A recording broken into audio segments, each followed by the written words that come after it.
L'inadaptation scolaire est un phénomène très courant chez les écoliers d'aujourd'hui. De nombreux enfants éprouvent de graves problèmes d'adaptation au processus éducatif, qui se manifestent de différentes manières. Cela affecte négativement leurs performances, leurs intérêts et leurs relations avec les enseignants et leurs camarades. Ce délit est très fréquent chez les adolescents, mais il apparaît souvent précisément chez les enfants de l'école primaire qui n'ont pas réussi à s'adapter à temps aux activités éducatives. L'inadaptation scolaire, qu'est-ce que c'est ? Le concept. L'inadaptation scolaire est une violation des mécanismes d'adaptation de l'enfant au processus éducatif, qui affecte sa productivité et ses relations avec les autres. Différents facteurs, qui dans la plupart des cas vont presque de pair, peuvent en être la cause.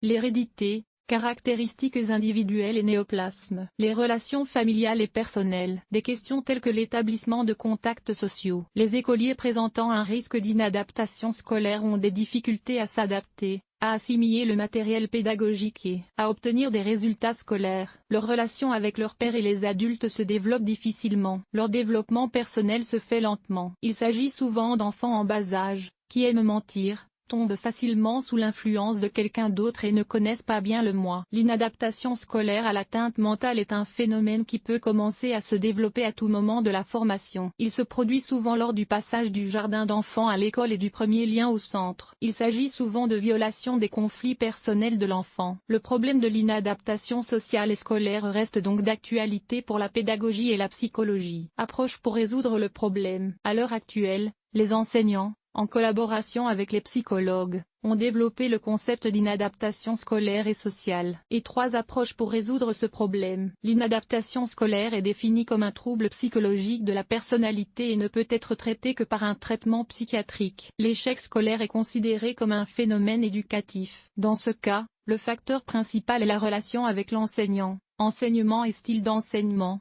méthode de communication. Dans ce cas, la correction de l'infraction doit être effectuée. Une approche plus large, considérée comme un processus socio-psychologique de formation et de développement de conflits entre les enfants et les exigences de l'école. Dans ce cas, le résultat est une approche globale de la résolution du problème. La 3e option semble être la plus optimale et la plus complète dans sa logique et sa validité. Néanmoins, les professionnels restent en désaccord car l'immensité du problème les empêche de trouver un moyen universel de le résoudre. Niveau d'inadaptation scolaire. Dans le processus de développement de l'inadaptation scolaire chez l'enfant, on peut distinguer et suivre 3 niveaux différents. Le niveau éducatif. Si un élève se trouve dans une situation inconfortable ou conflictuelle, il présente un certain nombre de problèmes physiologiques, telles que incapacité à se concentrer sur ses activités mentales ou physiques pendant de longues périodes, irritabilité face aux bruits forts, aux émissions lumineuses et aux odeurs fortes, agitation, saute d'humeur brutale, fatigue rapide, réveil et endormissement difficile, etc. Tous ces problèmes ne sont pas constants et ne sont causés que par des situations conflictuelles. Lorsqu'ils sont résolus, ils disparaissent et s'adaptent facilement. Psychologique. Au niveau précédent, si l'enfant n'est pas systématiquement soutenu et ne fait pas face aux difficultés qui se présentent, le psychisme commence à se défendre à l'aide d'actes asociaux. L'élève refuse d'assister aux réunions du conseil d'administration, parle grossièrement aux autres, ne veut pas aller à l'école et refuse d'accomplir les tâches et les obligations qui lui incombent. Les enseignants et les parents exacerbent souvent la situation en réagissant à ce comportement par des cris, de mauvaises notes. Tous ces problèmes acquièrent alors un certain caractère et deviennent encore plus prononcés. Les mauvais rêves peuvent se transformer en insomnie, le rejet du déjeuner ou du dîner peut se transformer en troubles alimentaires graves, etc. L'enfant ne va plus à l'école parce qu'il essaie de se protéger et qu'il est coupé des autres. Cet état doit être corrigé avec l'aide d'un psychologue. Si cela ne se fait pas à temps, l'élève devient un enfant difficile au comportement social. Physiologique. Le niveau suivant d'inadaptation à l'école se produit lorsque l'enfant a encore des problèmes, lorsqu'il est encore en tête-à-tête. Tout le monde autour de lui ressent de la négativité de sa part. Une confrontation avec l'un des enseignants se transforme en une confrontation avec tous les enseignants. Ses propres parents et tous les adultes ne comprennent pas l'élève. L'enfant perd ses capacités d'autocontrôle et n'essaie même plus de se retenir. Le comportement associatif laisse des traces sur la santé de l'élève. Il souffre de névrose chronique, ce qui affecte négativement tous les systèmes du corps et les rend encore plus difficiles à traiter. Il n'y a pas d'intervalle clair entre les cours à chaque niveau. La forme d'inadaptation scolaire est propre à chaque enfant. Par conséquent, plus l'enfant est aidé tôt, plus il est facile de gérer l'infraction et d'éviter les complications de santé. Type d'inadaptation scolaire. Comme le processus de développement de l'inadaptation scolaire chez chaque enfant est individuel, il est presque impossible de déterminer l'espèce sous sa forme la plus pure. Dans la plupart des cas, des variétés peuvent être créées en combinant un ensemble complet de déviations. Les types suivants sont les plus courants: socialisation. Il s'agit du refus des attitudes socialement acceptables, du comportement social et des problèmes d'autorégulation de l'élève. Psychosocial. Il se caractérise par des traits psychologiques de la personnalité, y compris l'âge sexuel. Ce type d'inadaptation apparaît plus clairement lorsque l'on accorde moins d'attention à l'enfant et que l'on adopte une approche individuelle. Pathogénicité. Elle se manifeste par des perturbations du fonctionnement du cerveau, des troubles mentaux et parfois des phobies dont souffre l'élève. Intellectuelle.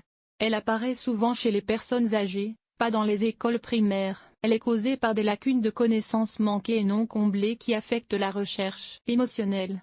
Elle se manifeste par une augmentation des niveaux d'anxiété, un sentiment de peur face à la performance. Dans ce cas, ce type de trouble se produit chez les enfants très motivés mais ayant une faible estime d'eux-mêmes. Cause de l'inadaptation scolaire. Les opinions des psychologues sur les causes possibles de l'inadaptation scolaire varient. Certains considèrent que le seul problème de l'inadaptation scolaire est un trouble didactique, c'est-à-dire une contradiction entre les exigences de l'environnement éducatif et les caractéristiques psychophysiques individuelles de l'enfant. D'autres penchent pour le fait qu'il existe de nombreuses conditions préalables à l'inadaptation scolaire, qui conduisent à l'émergence de ce phénomène. Les raisons de l'inadaptation scolaire chez les enfants de l'école primaire sont les suivantes. Préparation inadéquate à l'école, manque d'idées de base sur le monde, niveau de développement des compétences psychomotrices inférieures à la moyenne, ce qui fait que l'élève a du mal à rattraper son retard par rapport à ses camarades de classe. Le niveau de développement des processus cognitifs et le développement de certaines fonctions mentales,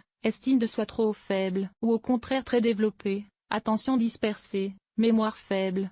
Et problème de comportement, les garçons sont incapables de rester assis pendant toute la durée du cours, ne sont pas distraits et ne se lèvent pas. Impact sur les parents, hyperpéculation, peur de l'erreur et de l'échec, manque d'attention à l'enfant, dysfonctionnement de la famille et de l'atmosphère. Impact sur l'enseignant, autoritarisme, exigence excessive, manque d'approche individuelle de chaque enfant ou de division par rapport aux autres. Aspects sociaux. Les relations avec les pairs ne se développent pas, l'enfant n'est pas reconnu dans la classe. Troubles psychologiques et handicap, y compris héréditaires. Incapacité à s'adapter au programme scolaire, rythme élevé, complexité, fonctions spécifiques. Type de symptômes d'inadaptation scolaire. Il existe 5 types de symptômes d'inadaptation scolaire, qui diffèrent en fonction de la cause de l'infraction. La cognition. Ce type d'inadaptation s'exprime par des performances médiocres de l'élève dans le programme scolaire, correspondant à un fonctionnement lié à l'âge. Elle peut être, parfois, chronique ou fragmentée dans toutes les matières. L'enfant a du mal à suivre le rythme de l'ensemble de la classe. Il prend du retard dans les leçons, se fatigue rapidement et effectue des tâches pendant longtemps. Notez sur le plan émotionnel. Ce type d'inadaptation est lié à une attitude émotionnelle personnelle à l'égard du processus d'apprentissage dans son ensemble ou des matières individuelles. L'élève manifeste des sentiments intenses causés par un sentiment de peur et d'anxiété lié à la leçon, à l'enseignant et à l'école. Comportement. Les types de comportements mal adaptés se caractérisent par l'incapacité de l'enfant à contrôler son propre comportement et par une faible autorégulation. Il viole les normes sociales de comportement à l'école. Il est agressif, se heurte aux autres et ne veut pas aller au contact. Il n'est pas motivé pour étudier et s'engager dans d'autres activités. Cellules somatiques. Un autre type d'inadaptation scolaire lié à diverses déviations et problèmes de développement physique et de santé de l'élève. Les taux de fatigue. Les maladies des organes internes et la faiblesse de l'immunité ont un impact négatif sur les performances et la communication des enfants. La communication. Ce type d'inadaptation se produit en raison de difficultés de communication et d'établissement de contact avec les pairs et les enseignants. Le garçon est timide, incapable de maintenir une conversation et ne sait pas comment demander de l'aide. Tout cela aboutit à une incapacité à le fermer davantage. Diagnostic de l'inadaptation scolaire. L'inadaptation scolaire à un niveau précoce ne peut être diagnostiquée que par l'enseignant. Il s'agit d'évaluer l'ensemble du cours et de noter les difficultés régulières de l'enfant à maîtriser le matériel, le rythme de travail et les devoirs. Les enseignants peuvent remarquer les signes d'inadaptation suivants chez les enfants: fatigue rapide et baisse des performances en cours. L'enfant tourne beaucoup, ne peut pas rester assis à son bureau pendant de longues périodes, bâille, joue avec les fournitures scolaires. Fatigue accrue, apparence, joues rouges vifs, lèvres supérieures bleues, refus de jouer, de communiquer avec les camarades de classe, manque d'initiative dans les leçons, agressivité envers les camarades, chaussettes, erreurs d'écriture, exécution dans l'ordre,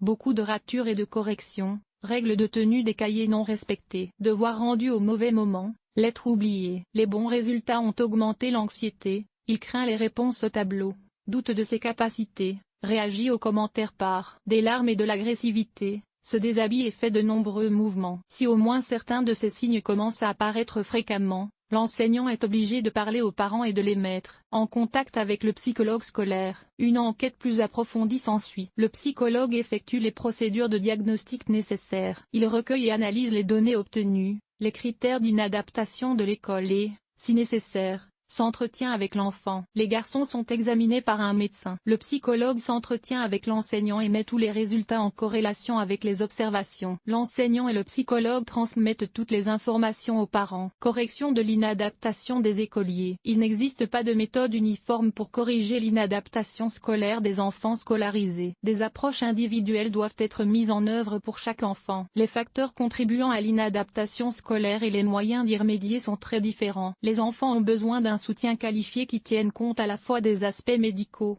psychologiques, pédagogiques et sociaux.